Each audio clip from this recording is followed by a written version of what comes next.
নমস্কার বন্ধুরা, সুপর্ণার রান্নাঘরে সবাইকে স্বাগত। আজকে আমি আপনাদের সঙ্গে শেয়ার করব নিমকির রেসিপি। চলুন তাহলে দেখে নেওয়া যাক আমার আজকের এই নিমকির রেসিপিটি।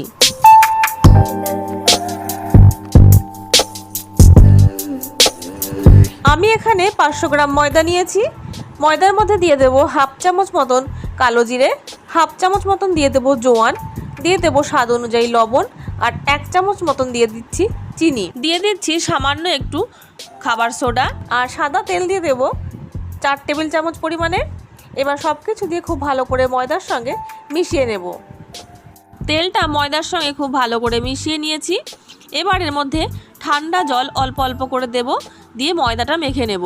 ঠান্ডা জল দিয়ে ময়দাটা যদি মাখা হয় তাহলে কিন্তু নিমকিগুলো ভাজার পরে ভীষণই মুচমুচে হবে। তার জন্য আমি ঠান্ডা জল দিয়েই ময়দাটা মাখছি। ময়দাটা কিন্তু খুব নরম করব না, একটু শক্ত করে মাখবো।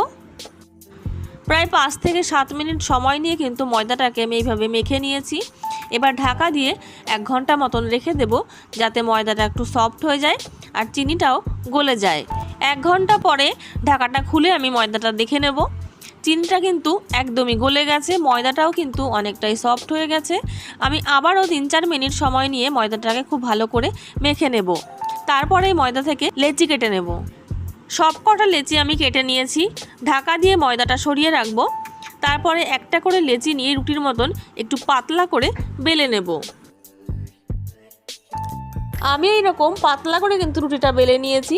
আর বেলার সময় অবশ্যই ময়দা দিয়েই কিন্তু বেলতে হবে। এবার রুটিটাকে আমি নিমকির মতন করে কেটে নেব।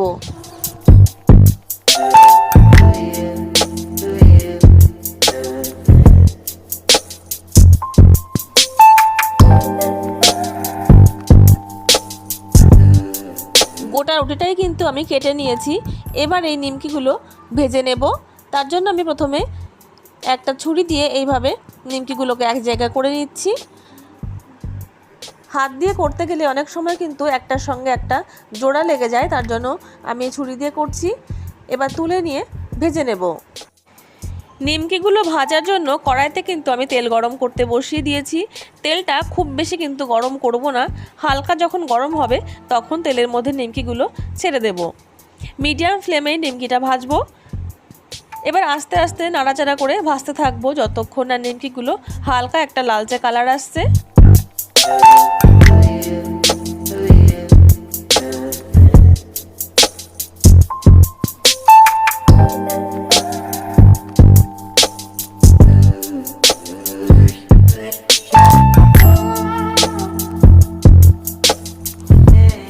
প্রায় 4 মিনিট মিডিয়াম ফ্লেমে ভাজার পরে কিন্তু নিমকিগুলো ভাজা হয়ে গেছে।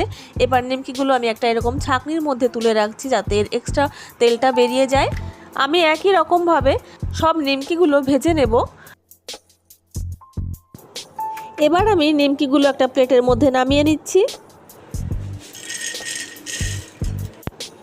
তৈরি হয়ে গেছে আমার আজকের রেসিপি নিমকি। আমার এই ভিডিওটি আপনাদের কেমন লাগলো তা কিন্তু আমাকে কমেন্টে জানাতে ভুলবেন না। ভালো লাগলে ভিডিওটিকে লাইক এবং আমার চ্যানেলে নতুন বন্ধু হয়ে থাকলে চ্যানেলটিকে সাবস্ক্রাইব করে আমার পাশে থাকার অনুরোধ রইল। চলে আসবো অন্য কোনো নতুন রেসিপি নিয়ে আপনাদের সামনে। ততক্ষণের জন্য নমস্কার। সবাই ভালো থাকবেন, সুস্থ থাকবেন।